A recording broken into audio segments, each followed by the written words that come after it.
स्मरण रहे, सरस्वती जी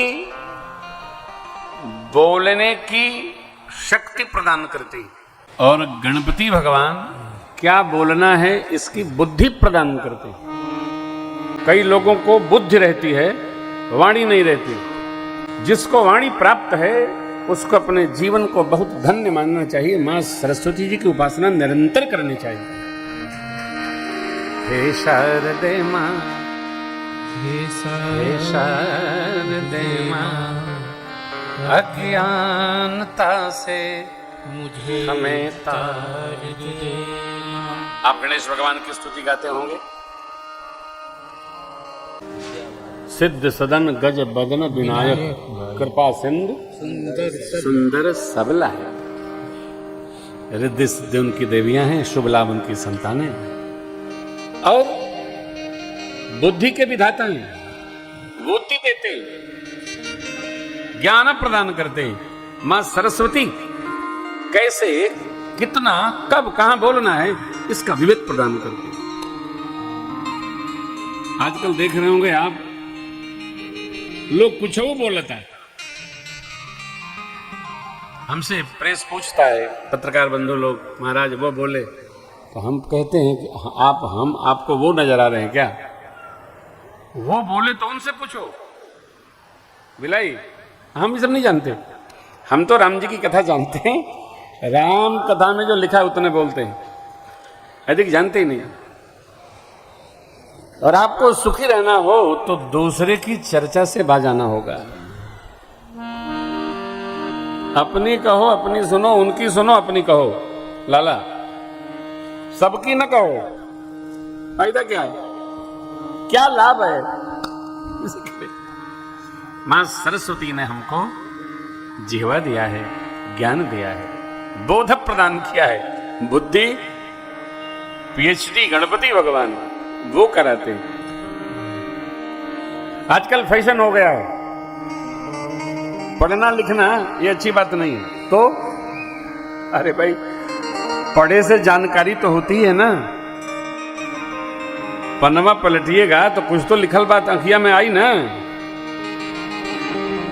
इसलिए पढ़े के चाहिए, जरूर पढ़े के चाहिए। 2-4-10 पेज रोज पढ़े के चाहिए। पढ़ने से बोध होता है। और अच्छा तो यह है कि समझ समझ के पढ़ा जाए। मेरे बाबा 7 श्लोक लिखते हैं, 7 सोरठा स्मरण करते हैं, पंचदेव उपासना करते हैं, बुद्धि से नहीं मन से। और श्लोकों के अंत में बाबा कहते हैं, यद्यपि नाना पुराण निगमागम सम्मतम यद रामायणे निगदितं क्वचिदन्यतोऽपि स्वन्तः सुखाय तुलसीरघुनाथ भाषा निबंधमतिमन्। यद्यपि 18 पुराण, 18 पुराण और वेद आदि सब सदग्रंथ हैं, तथापि हम अपने अंतःकरण की प्रसन्नता, सुख प्राप्ति हेतु भगवान शिव, मां शिवा की प्रेरणा स्वरूप मैं यह रामचरित्र भाषा मैंने गौवा की बोली में लिख रहा हूं।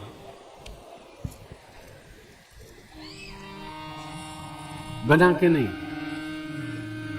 सीख के नहीं। बाबा सीख के नहीं कहते, बाबा कहते पुण्य में निज गुरु सन सुन, कथा सुकर समुझे नहीं तसी बालपन तब यति रहे।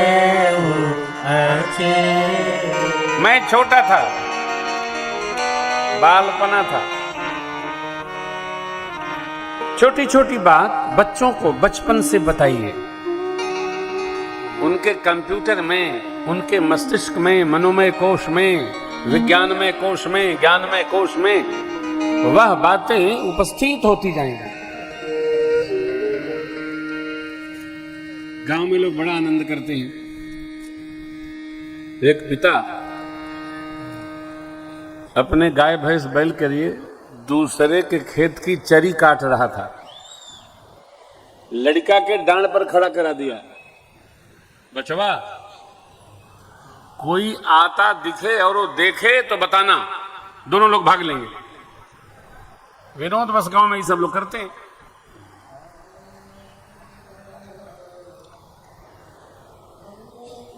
तो थोड़ी देर तो पिताजी अपना कतरते रहे और पूछते रहे, बाबू को देखे तो न बा, न बाबू सावधान रहिए, चारों ओर देखिए। उपस्थित हुई होगी। जब चौथी बार पिता ने पूछा, बचवा को देखत न बा, तो छोटा बच्चा बोला, बाबूजी देखत बा। के देखत बा? चली का? बोले ना, चले से न जाई, नीचे वाला न देखत बा, ऊपर वाला देखत बा। छोटा बच्चा, उसके ज्ञान में कुछ से प्रेरणा उठी कि आप चाहे जो करिएगा, जहां जाइएगा सब देखत बा। पिता को लगा, अरे समझ गया मैं। सब छोड़ करके पिता बच्चों को लेकर घर चला गया। कहने का भाव यह है, कथा छोटी हो कि बड़ी हो, दिन में हो कि रात में हो, सुबह हो कि शाम को हो, व्यस्तता के समय में भी बच्चों को समय समय पर यह कथा सुनाते रहिए, उनके कोश में डालते रहिए, ज्ञान में, विज्ञान में, मनोमय में, तेजोमय में उपस्थित रहिए।